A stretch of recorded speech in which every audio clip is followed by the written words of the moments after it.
መላእክት በጣም አስደናቂና አስገራሚ የሥራ ድርሻ እና የአገልግሎት ሥልጣንም አላቸው። ዙፋናት፣ አገዛዝና ሥልጣናት ሁሉ የእነርሱ ናቸውና። ይህም ኃይልና ሥልጣን የሚመጣላቸው ከእግዚአብሔር ዘንድ ብቻ ሲሆን ሁሉም የሚወሰነውና የሚመራው በእግዚአብሔር በራሱ ፈቃድ እንጂ በመላእክቱ አይደለም። ወደ ታላቅ እውነት እንኳን በደህና መጣችሁ። ይህ በግሬት ትሩዝስ የአማርኛ ክፍል ተዘጋጅቶ የሚቀርብላችሁ ፖድካስት ነው። የበለጠ መረጃና ተጨማሪ ትምህርቶችን ለማግኘት amharic.greattruthsglobal.org ድረገጻችንን ይመልከቱ። ይህንን መጽሐፍ ጨምሮ ሌሎች መጽሐፍቶችን በአማርኛ ያገኛሉ። ታላቅ እውነት፣ መጽሐፍ ቅዱስን ተደራሽ በሆነ መንገድ ማስተማር። ምዕራፍ 2 የተፈጥሮ ችሎታና አቅሙ።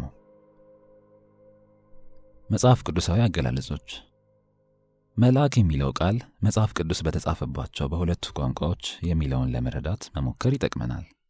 በዕብራይስጥ ቋንቋ ማልእክ የሚል ሲሆን በግሪክ ቋንቋ ደግሞ ኤንጅሎስ ይላል። ይህም የሚያመለክተን የመላእክት ዋናው አገልግሎታቸውና ተግባራቸው ዜና ተሸካሚዎችና አስተላላፊዎች፣ አዋጅ ነጋሪዎችና መልእክተኞች እንደሆነ ነው። ይሁን እንጂ አልፎ አልፎ ይህ መላእክት የሚለው ቃል ለሰው ልጆች መልእክተኞችን መጠቀም ይቻላል። ለምሳሌ ያህል በዮሐንስ ራእይ ምዕራፍ 2 እና 3 ላይ ወደ 7ቱ አብያተ ክርስቲያናት የተላኩ መልእክተኞችም በተመሳሳይ ስሜት መልእክተኞች ተብለው የተጠቀሱ ናቸው። በሌላው አገላለጽ ደግሞ ይህ አይነቱ ሐሳብ በመጽሐፈ ኢዮብ ምዕራፍ 1 ቁጥር 6 የእግዚአብሔር ወይም የኃያሉ ልጆች በሚል እንዲሁም በመዝሙረ ዳዊት ምዕራፍ 29 ቁጥር 1 እና ምዕራፍ 89 ቁጥር 6 ላይ የእግዚአብሔር ወይም ሰማያዊ ነገሮች ተብለዋል። እንዲሁም ደግሞ በምዕራፍ 8 ቁጥር 5 እና ምዕራፍ 97 ቁጥር 7 ቅዱሳን ተብለዋል። በመዝሙር ምዕራፍ 89 ቁጥር 5 እንዲሁም ምዕራፍ 7 ዳንኤል ምዕራፍ 4 ቁጥር 13 ላይ ቅዱስ ጠባቂ በሚል ቃል ተገልጿል። በኢዮብ ምዕራፍ 38 ቁጥር 7 እና በራእይ ምዕራፍ 9 ቁጥር 1፣ በትንቢተ ኤርምያስ ምዕራፍ 33 ቁጥር 22፣ በመዝሙረ ዳዊት 104 ቁጥር 4፣ ሕዝቅኤል ምዕራፍ 1 ከቁጥር 13 እስከ 14 ላይ ደግሞ በምሳሌያዊ ንግግር ሲገለጽ በንፋስ፣ በእሳት ነበልባል፣ በሚቃጠል ከሰል፣ በችቦና በሚያበራ የመብረቅ ብርሃን እንደተገለጹ እንመለከታለን። አገልጋዮችና መልእክተኞች። መላእክትን ከሰው ልጆች አገልግሎት ጋር ስናነጻጽር በእግዚአብሔር መገኛ ስፍራ ውስጥ የሚኖሩ ፍጥረታት ናቸው። ምክንያቱም የስማቸው ትርጉም የሚያመለክተው አገልግሎታቸው ራሱ የአምባሳደሮችና የመልእክተኞች እንደሆነ ነው። መላእክት በምንም አይነት ሁኔታ የራሳቸውን ጉዳይ በራሳቸው ስልጣን ማድረግ አይችሉም። በራሳቸው ተነሳሽነትም ምንም ሊያደርጉና ሊወስኑ አይችሉም። ነገር ግን እግዚአብሔር የመደበላቸውንና ያዘዛቸውን ትእዛዝ ብቻ ተከትለው ይሄዳሉ። መጽሐፍ ቅዱስ ስለ እነርሱ ስለ መልእክተኝነት አገልግሎታቸው ከሚናገረው በላይ አልፈው በፍጹም አይሄዱም። መላእክት የት ይገኛሉ? እንዴትስ ይገለጣሉ? መላእክት በሆነ መልኩ መንፈሳዊ አይነት ባህሪ እንዳላቸው መጽሐፍ ቅዱሳችን ይነግረናል። መዝሙረ ዳዊት ምዕራፍ 104 ቁጥር 4፣ ሐዋርያት ሥራ ምዕራፍ 23 ከቁጥር 8 እስከ 9፣ ዕብራውያን ምዕራፍ 1 ቁጥር 14። በዚህ አይነቱ ስሜት ስንመለከተው መላእክት ቁሳዊ አካላት ሲሆኑ በሰውነት ቅርጽ ወይም በተክለ ሰውነት ግን ያልተገለጡ ናቸው ማለት ይቻላል። ስለዚህ የመላእክት ከኛ ከሰው ልጆች ጋር ያላቸው ግንኙነት ፈጽሞ የተለየ ነው። ነገር ግን መላእክት ቁሳዊ አካል አላቸው ከማለት ይልቅ በሚታይ መልኩ በቁሳዊ ማንነታቸውም የተዋቀሩ ናቸው ማለት ያስኬዳል። ምክንያቱም በጊዜና በቦታም የተወሰኑና ከብዙ ነገሮቻችን ጋር ብዙ አይነት ግንኙነት ያላቸው ናቸው። በእርግጠኝነት ሊታወቅ የሚገባው ነገር ደግሞ መላእክት የሰው ልጆች አይነት ማንነት እና ተግባርም ያላቸው ፍጥረታት ናቸው። ለምሳሌ በዘፍጥረት ምዕራፍ 19 ከቁጥር 1 እስከ 3 በሰው ልጆች መልክ ተገልጠው ወደ ሎጥ ቤት ተጋብዘው ከገቡ በኋላ ምግብ ሲቀርብላቸው እንደበሉ ይናገራል። መላእክት እንደ ሰው ልጆች የሚሞቱ የሚዋለዱና የሚባዙ ፍጥረታት አይደሉም። ነገር ግን ከሌሎች ፍጥረታት የተለየ ማንነት ያላቸው ፍጥረታት ናቸው። ዳንኤል ምዕራፍ 8 ቁጥር 16፣ ምዕራፍ 9 ቁጥር 21፣ ሉቃስ ወንጌል ምዕራፍ 1 ቁጥር 19 እንዲሁም ቁጥር 26። እንዲሁም ደግሞ ሁሉም መላእክት ክንፍ ያላቸውና የሚበሩ ባይሆኑም አንዳንዶቹ ግን በክንፎቻቸው የሚበሩ ናቸው። ዳንኤል ምዕራፍ 9 ቁጥር 21፣ ራእይ ምዕራፍ 14 ቁጥር 6። ለምሳሌ ሱራፌልና ኪሩቤል ክንፍ ያላቸውና የሚበሩ ናቸው። ዘጸአት ምዕራፍ 25 ቁጥር 20፣ ኢሳይያስ ምዕራፍ 6 ቁጥር 2፣ ሕዝቅኤል ምዕራፍ 1 ቁጥር 6 እና ራእይ ምዕራፍ 4 ቁጥር 8። በሌላ አገላለጽ መላእክት ሁሉ ከክንፎቻቸው ጋር የሚታወቁ ብቻ ባይሆኑም አንዳንዶቹ ግን የግድ ክንፍ ያላቸው እንደሆኑ ደግሞ ሊታሰብ ይገባል ማለት ነው። መላእክት ከሰው ልጆች በምን ይለያሉ? በሰው ልጆችና በመላእክት መሃል ያለው አንዱና ዋናው ልዩነት የሰው ልጆች በእግዚአብሔር አምሳል መፈጠራችን ነው። እንዲሁም ደግሞ መላእክት በኃይልና ስልጣን በማንነታቸውም ጭምር ታላላቅና ኃያላን ሲሆኑ የሰው ልጆች ደግሞ በእርስ በርስ ግንኙነት የላቀ ማንነት አላቸው። ስለዚህ የሰው ልጆች ማንነት በእግዚአብሔር አምሳል ከመፈጠራቸው ጋር ተያይዞ እጅግ የበለጸገ ማንነት አላቸው ማለት ይቻላል። ይሁን እንጂ ከሰው ልጆች በተቃራኒው መላእክት አይጋቡም፣ ልጅ አይወልዱም፣ የቤተሰብም ጉዳይ አይመለከታቸውም።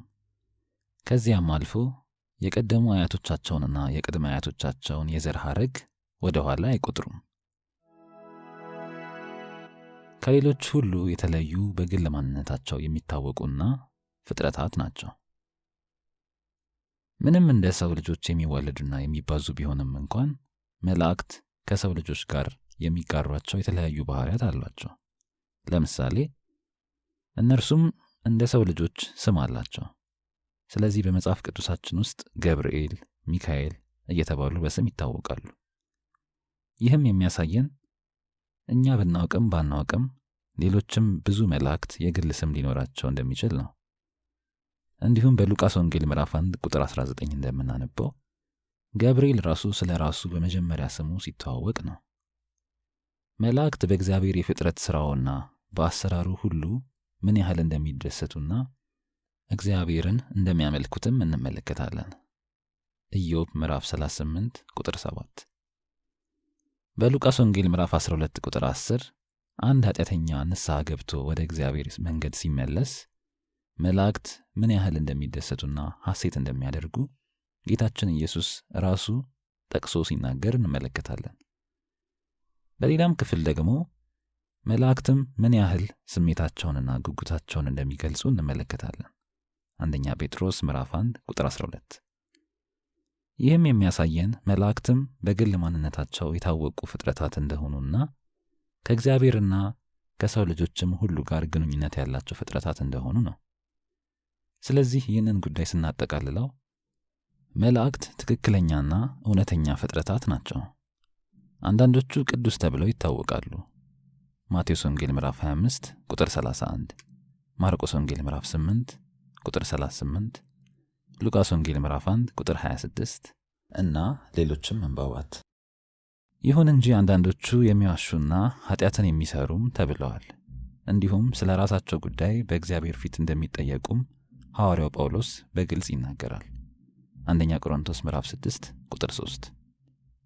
ምን ያህል በትክክል እንደሚያውቁ ግልጽ ባይሆንም መላእክት በአእምሮ ዕውቀትና በጥበብም ከሰው ልጆች ይልቅ በጣም አስደናቂ ፍጥረታት እንደሆኑ መረዳት ይቻላል። ሁለተኛ ሳሙኤል ምዕራፍ 14 ቁጥር 20፣ ራእይ ምዕራፍ 22 ቁጥር 9፣ ማቴዎስ ወንጌል ምዕራፍ 24 ቁጥር 36፣ አንደኛ ጴጥሮስ ምዕራፍ 1 ቁጥር 12። የመላእክትንና የሰዎችን ዕውቀትና ባህሪ ብናነጻጽር አንዳቸው በሌላቸው ላይ በተለያየ መንገዶች ተጽዕኖ ይኖራቸዋል። የሉቃስ ወንጌል ምዕራፍ 12 ቁጥር 8፣ ምዕራፍ 15 ቁጥር 10፣ አንደኛ ቆሮንቶስ ምዕራፍ 4 ቁጥር 9፣ ኤፌሶን ምዕራፍ 3 ቁጥር 10። መላእክት የራሳቸው ሕሊና ያላቸውና የእግዚአብሔር መልእክተኞች እንደመሆናቸው ከሰዎች ጋር በቋንቋ ለመግባባት ይነጋገራሉ። ነገሩን እንደማጋነን ብንረዳም ሐዋርያው ጳውሎስ መላእክት የራሳቸው ቋንቋ እንዳላቸው ደግሞ ይናገራል። አንደኛ ቆሮንቶስ ምዕራፍ 13 ቁጥር 1። እንዲሁም መላእክት ብርቱዎችና ኃያላን ፍጥረታት እንደሆኑ እናውቃለን። መዝሙረ ዳዊት ምዕራፍ 103 ቁጥር 20። በብዙ ሁኔታዎችና መንገዶች የመላእክት ችሎታ ከሰው ልጆች አቅምና ችሎታ እጅግ ይልቃል። ሁለተኛ ጴጥሮስ ምዕራፍ 2 ቁጥር 11። መላእክት በጣም አስደናቂና አስገራሚ የሥራ ድርሻ እና የአገልግሎት ሥልጣንም አላቸው። ዘፍጥረት ምዕራፍ 19 ቁጥር 11፣ ሁለተኛ ዜና ምዕራፍ 32 ቁጥር 2፣ ዳንኤል ምዕራፍ 6 ቁጥር 22።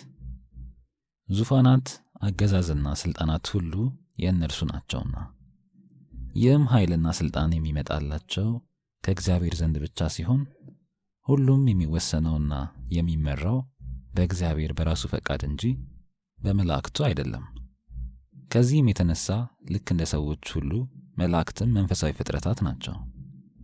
ብዙዎች ቢሆኑም በአንድ ላይ በመሆን ከሌሎች ጋር ኅብረት ለመፍጠር የተፈጠሩ ናቸው ማለት ይቻላል። ምክንያቱም መላእክትም ሰዎችም ለእውቀት፣ ለጽድቅና ለቅድስና የተፈጠሩ ናቸው። እንዲሁም ሁለቱም ለመግዛትና ለማስተዳደር ሥልጣን የተሰጣቸውና ለበረከት የተፈጠሩ የእግዚአብሔር ልጆችም ተብለው ተጠርተዋል። ኢዮብ ምዕራፍ 1 ቁጥር 6፣ ሉቃስ ወንጌል ምዕራፍ 3 ቁጥር 38። ሱራፌልና ኪሩቤል።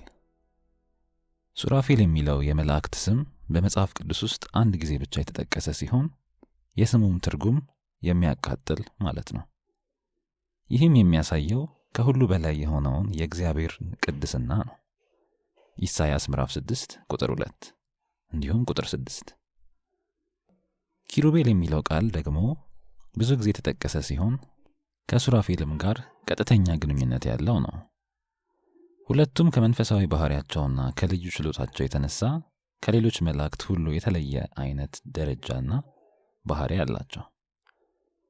በመጽሐፍ ቅዱሳችን በዘፍጥረት ምዕራፍ 3 ቁጥር 24 ላይ ስለ መንፈሳዊ ፍጥረታት እንደምናነበው በተለይ ኪሩቤል ወደ ሕይወት መንገድ የሚወስደውን መንገድ ለመጠበቅ በኤደን ገነት በስተ ምስራቅ እንደተቀመጠ እናነባለን። በሌላ አገላለጽ አዳምና ሔዋን ከኤደን ገነት ከተባረሩ በኋላ ኪሩቤል ግን በኤደን ገነት እንደተቀመጠ እናያለን። እንዲሁም የኪሩቤል ጉዳይ ከቃል ኪዳኑ ታቦትም ጋር ተያይዞ ተነስቶ ተጠቅሷል። ዘፍጥረት ምዕራፍ 25 ቁጥር 18 እስከ 22፣ ምዕራፍ 37 ከቁጥር 7 እስከ 9፣ ዘሁልቁ ምዕራፍ 7 ቁጥር 89፣ አንደኛ ዜና ምዕራፍ 28 ቁጥር 18። እንዲሁም ከማደሪያው ድንኳን መጋረጃዎችና ከቤተ መቅደሱ ውስጠኛው ክፍልና ከግድግዳውም ጋር የተያያዘ ታሪክ አለው። ዘጸአት ምዕራፍ 26 ቁጥር 1 ቁጥር 31 እንዲሁም ምዕራፍ 36 ቁጥር 8 እና ቁጥር 36 እና ሌሎችም መንባባት። በዚህም ምክንያት በምሳሌያዊ ንግግር ሲገለጽ ጌታ አምላክ ከኪሩቤል በላይ እንደተቀመጠ እናነባለን። አንደኛ ሳሙኤል ምዕራፍ 4 ቁጥር 4፣ ሁለተኛ ሳሙኤል ምዕራፍ 6 ቁጥር 2፣ ሁለተኛ ነገሥት ምዕራፍ 19 ቁጥር 15 እና ሌሎችም መንባባት። የመጀመሪያው የኢየሩሳሌም ቤተ መቅደስ ሲገነባ በነበረበት ወቅት ሁለቱ ኪሩቤል የነበሩበትን ደረጃ አንዱ በቤተ መቅደስ ውስጠኛ ክፍል መሆኑን፣ ሌላኛው ደግሞ በቅድስተ ቅዱሳን ውስጥ ከቃለ ኪዳኑ ታቦት በላይኛው ስፍራ እንደነበረ በግልጽ ተጠቅሷል። ሁለተኛ ዜና ምዕራፍ 3 ከቁጥር 10 እስከ 14፣ ምዕራፍ 5 ከቁጥር 7 እስከ 8። በነቢዩ ሕዝቅኤልም ራእይ የመጀመሪያዎቹ ምዕራፎች የምናነበው ስለ ኪሩቤል የተጠቀሱትን እውነቶች ነው። ከክንፎቹም በተጨማሪ ኪሩቤል በሰው መልክ የተፈጠሩና ሕያው ፍጥረታት እንደሆኑ ነው። እንዲሁም ደግሞ 4 ክንፍና ብዙ ዓይኖች ያሏቸው እንደሆኑ እናነባለን። ሕዝቅኤል ምዕራፍ 1 ከቁጥር 5 እስከ 10፣ ምዕራፍ 9 ቁጥር 3፣ ምዕራፍ 10 ከቁጥር 1 እስከ 21 እና ሌሎችም መንባባት። በአዲስ ኪዳናችንም የክብር ኪሩቤል ከኪዳኑ ጽላት በላይ ማስተሰሪያውን የሚጋርዱ ሆነው እንደተገለጹ እናነባለን። ዕብራውያን ምዕራፍ 9 ቁጥር 5። ከዚህም የምንረዳው ኪሩቤል የእግዚአብሔርን ቅድስና የመጠበቅ ወይም የመጋረድ አገልግሎት የተሰጣቸው እንደሆነ ነው። ይህ በግሬት ትሩዝስ የአማርኛ ክፍል ተዘጋጅቶ የሚቀርብላችሁ ፖድካስት ነው። የበለጠ መረጃና ተጨማሪ ትምህርቶችን ለማግኘት amharic.greattruthsglobal.org ድረገጻችንን ይመልከቱ። ይህንን መጽሐፍ ጨምሮ ሌሎች መጽሐፍቶችን በአማርኛ ያገኛሉ። ታላቅ እውነት መጽሐፍ ቅዱስን ተደራሽ በሆነ መንገድ ማስተማር